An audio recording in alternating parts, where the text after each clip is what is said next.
आज हमने स्टार्ट करना है chapter number 12 aldehydes and ketones. ऐसे ऑर्गेनिक कंपाउंड्स जिसमें कार्बन के साथ ऑक्सीजन डबल बॉन्ड के जरिए अटैच होते हैं, इससे हम कार्बोनाइल फंक्शनल ग्रुप और इस तरह के कंपाउंड्स को कार्बोनाइल ऑर्गेनिक कंपाउंड्स कहते हैं। कार्बोनाइल कंपाउंड्स की दो किस्में होती हैं। नंबर एक पे आए कि ऐसे कंपाउंड्स जिसमें कार्बोनाइल ग्रुप के साथ एक साइड पे हाइड्रोजन और दूसरी साइड पे हाइड्रोजन या अल्काइल या अराइल रेडिकल्स अटैच हैं, इसे हम एल्डिहाइड्स कहते हैं।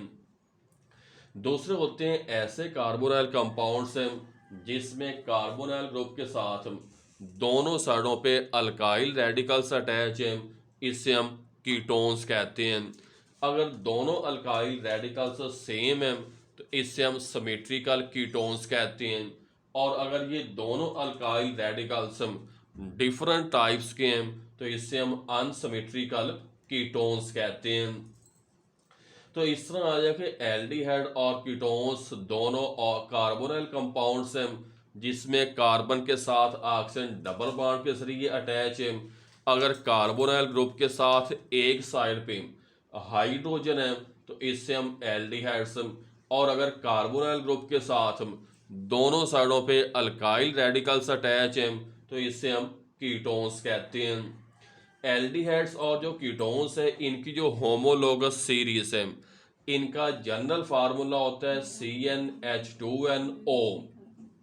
ये फार्मूला किस तरह है कि अगर हमारे पास अल्केन है, इसमें से हम दो हाइड्रोजन एटम्स को एक ऑक्सीजन के जरिए रिप्लेस करते हैं तो हमारे पास रिजल्टिंग कंपाउंड्स एल्डिहाइड्स या कीटोन्स बनते हैं। इसके बाद हमने करना है nomenclature of aldehydes and ketones. पहले हम बात करते हैं एल्डिहाइड्स की।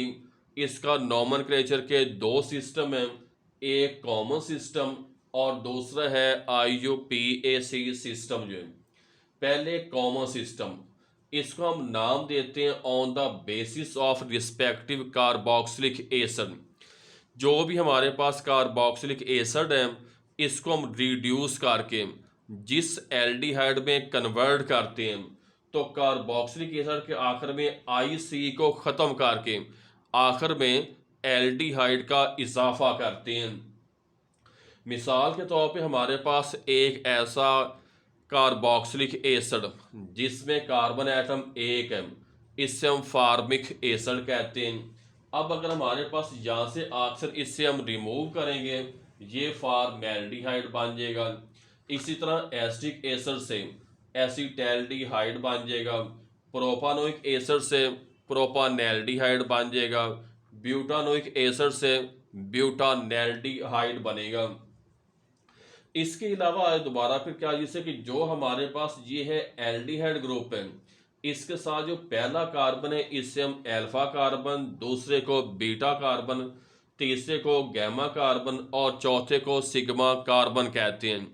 और दोबारा फिर जिस कार्बन के साथ जो अल्काइल रेडिकल्स अटैच हैं इसकी पोजीशन और नेचर को वाज़ेह करके आखिर में हम एल्डिहाइड का इजाफा कर सकते हैं। दूसरा लिखा हुआ है IUPAC system of nomenclature of aldehydes.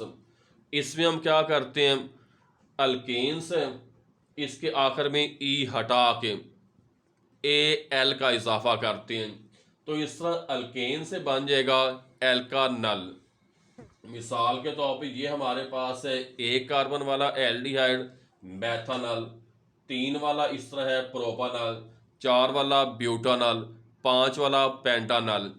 अब दोबारा फिर हमारे पास पॉइंट्स वही नॉमेनक्लेचर के हैं जो हमने पहले अल्कोहल्स के लिए पढ़े हैं और इससे पहले हमने अल्केन्स, अल्कीन्स और अल्काइंस के लिए पढ़े हैं कि लॉन्गेस्ट चेन में हमारे पास जिस कार्बन एटम के साथ जो अल्काइल रेडिकल्स अटैच हैं इनकी नेचर, पोजीशन और तादाद वाज़ेह करनी है। और इसके बाद दोबारा फिर पेरेंट आपके पास जो चेन है इसमें की कार्बन एटम की बुनियाद पे एंडिंग नेम इसका होना है AL। लेकिन जो हमारे पास अरोमेटिक एल्डिहाइड्स होते हैं इसको हम IUPAC सिस्टम के मुताबिक नाम नहीं दे सकते। मिसाल के तौर पे ये हमारे पास है बेंजल्डिहाइड कॉमन सिस्टम। इसके बाद हमने बात करनी है कीटोन्स की। कार्बोनाइल कंपाउंड से नाम देने के दो तरीके हैं, एक कॉमन सिस्टम है, दूसरा मॉडर्न या IUPAC सिस्टम है।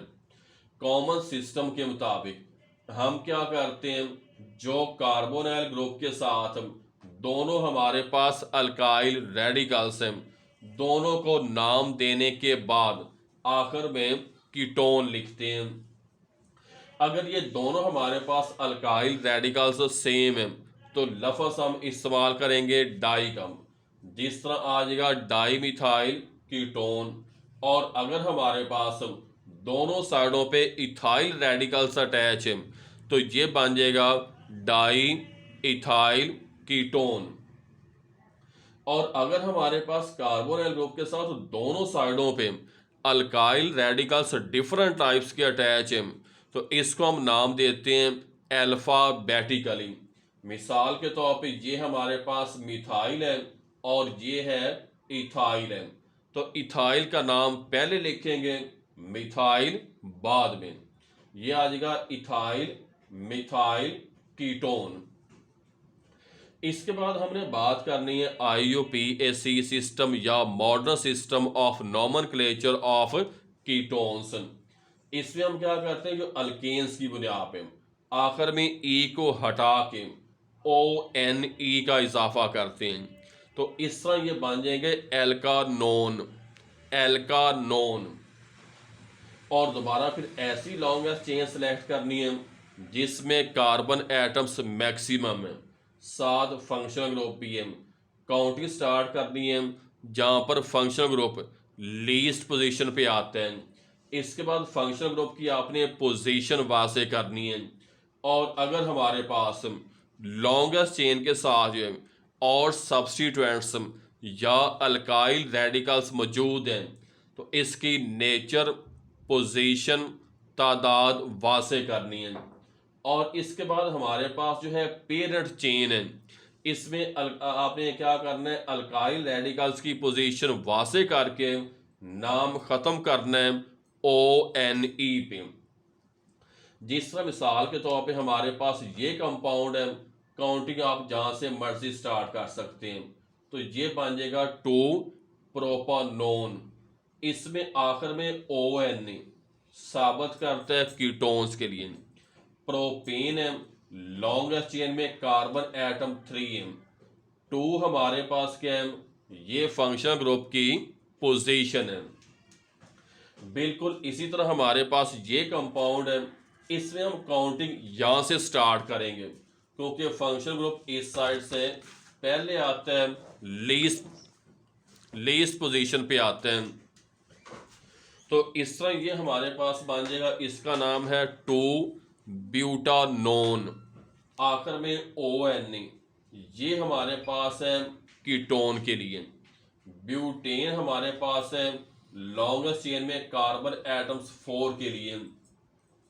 और 2 हमारे पास क्या है, ये फंक्शनल ग्रुप की पोजीशन है। अब इसमें एक और मसला हमारे पास बनेगा कि जो होते हैं अरोमेटिक कीटोन्स होते हैं, इससे हम IUPAC सिस्टम के मुताबिक नाम नहीं दे सकते। मिसाल के तौर पे हमारे पास ये कंपाउंड है, इसका कॉमन नेम होता है असीटोफिनोन, या दूसरा नाम हमारे पास है मिथाइल फिनाइल, और ये आ जाएगा कीटोन। तो इसका नॉमेनक्लेचर हमने पढ़ा है एल्डिहाइड्स का और कीटोन्स का। दोनों को अगर हम IUPAC सिस्टम के मुताबिक करेंगे तो एल्डिहाइड का आपके पास एंडिंग नेम AL, और कीटोन्स जो हमारे पास है इसका एंडिंग नेम ONE है।